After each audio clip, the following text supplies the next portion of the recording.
So Lane asks a good a good question. It's a tough one. And Lane, that's a great name. One of my good friends was named Lane. He's no longer with us. I am having a hard time going from eat whatever I want to get strong to those donuts on the patrol room table are not going to help you. What are some ways I can retrain my brain and stomach to make better decisions? Thank you, Lane, for saying that, because I went through that in my own career. I mean, I love Dick Notmeyer, and I talk to him about once a month on the phone. He changed my life. But, Dick was always about, I have to eat everything. I used to eat sandwiches before dinner because I needed to eat those calories, so I could get bigger. And then in '84, I went to this place that has 5 rings. And they told me that I had to up my carbs and up my squat and get as big as I physically can. And that was in 1990. I'm sorry, it was in 1990 or 91 time I went there. And in both cases, it was the right idea until it wasn't. The thing that helped me the most, now this is going to get a little more personal than maybe what you want to hear, but the thing that helped me the most, Lane, was when I began intermittent fasting. Now, I guess I started originally intermittent fasting when I went to the Middle East and picked up a liver parasite because I couldn't hold anything down for a couple of weeks, almost months.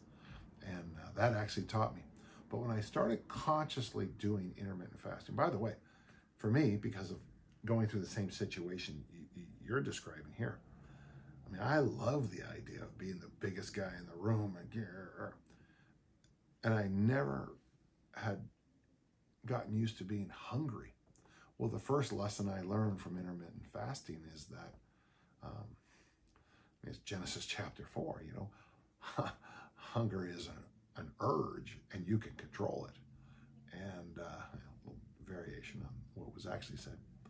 So for me, I learned that hunger was just this thing. Now, it didn't happen overnight. It took me days, to the point that now I didn't eat breakfast today until after I did my workout and my swim and my walk. And that was at 3 o'clock in the afternoon. I'm on the road, so things are a little different. I had to, kind of do some stuff.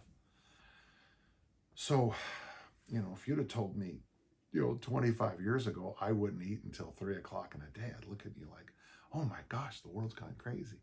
And yet now that's kind of how I do with things a lot. So for me, I would argue first, practice fasting a little bit. I like the idea, and this works for me. I don't know if it's going to work for you, but I wake up, I drink a lot of coffee. Some people say, by the way, that drinking coffee is not fasting. It's like, really? So, I'm drinking no calories. I like drinking coffee for the scientific reasons. There's 3. 1, it frees up free fatty acid. Okay. 2, I don't remember the other ones. Okay, I have 2 reasons. 1, it frees up free fatty acids and it makes me, and that's great. 2, if I don't drink coffee, I become very irritable and scare people. So those are my 2 reasons. So I wake up, I drink coffee, I get my paperwork done for the day. I answer emails, I do this, I do that. Then I work out. After I lift, I walk. After I walk, I eat.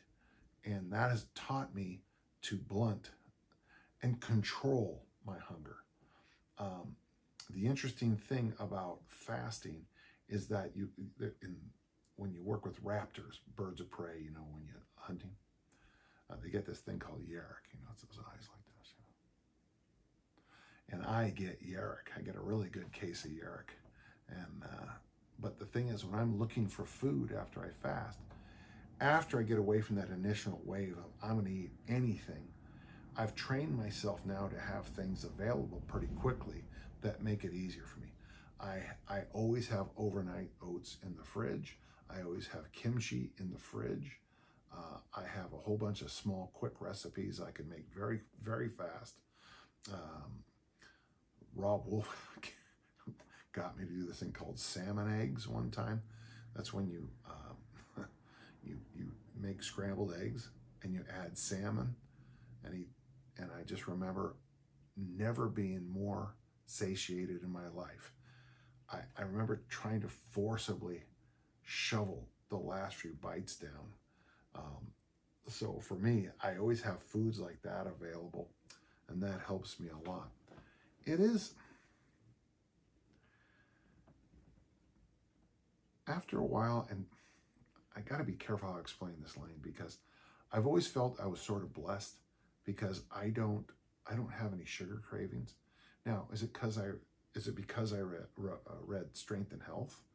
And if you read Strength and Health, or I watched the Jack LaLanne show growing up, and if you read that magazine and watched that show, sugar was poison. And then you got to Dick Notmeyer, where he was clear. There's nothing worse than eating sugar. And he said that my acne problems were caused by sugar. And I got to tell you, my acne did clear up when I started training with Dick. Now, of course, I also was moving through a different stage of puberty, but, well, it doesn't matter. It cleared up.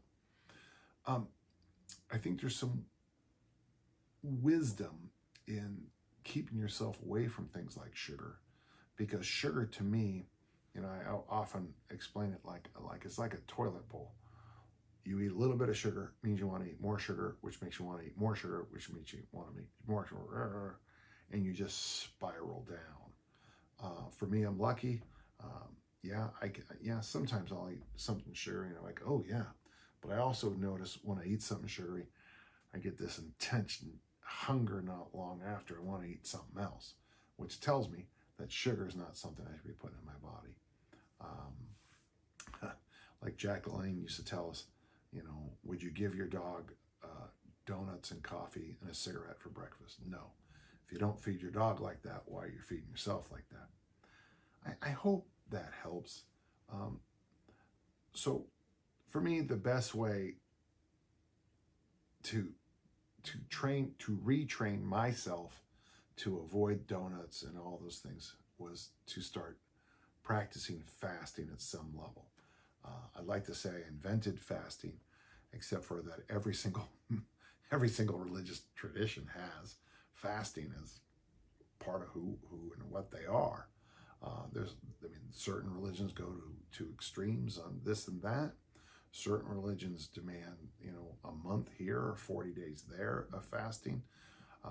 The Greek Orthodox Church, for example, has several clear fasting moments. Nassim Taleb, the writer, uses the Greek Orthodox dietary calendar as his diet.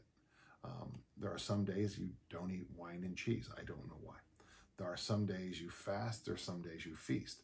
And the days are clear.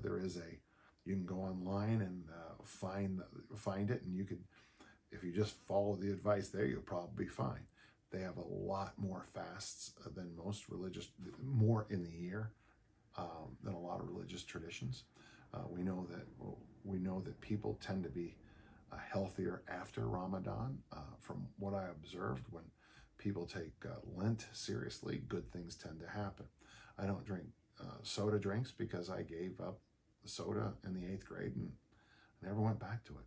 So there's some power in fasting, because I do think it retrains the mind-body connection, so that I think it was Plato who said that your emotions, your urges, need to be tamed like a good horseman tames a chariot full of horses or something.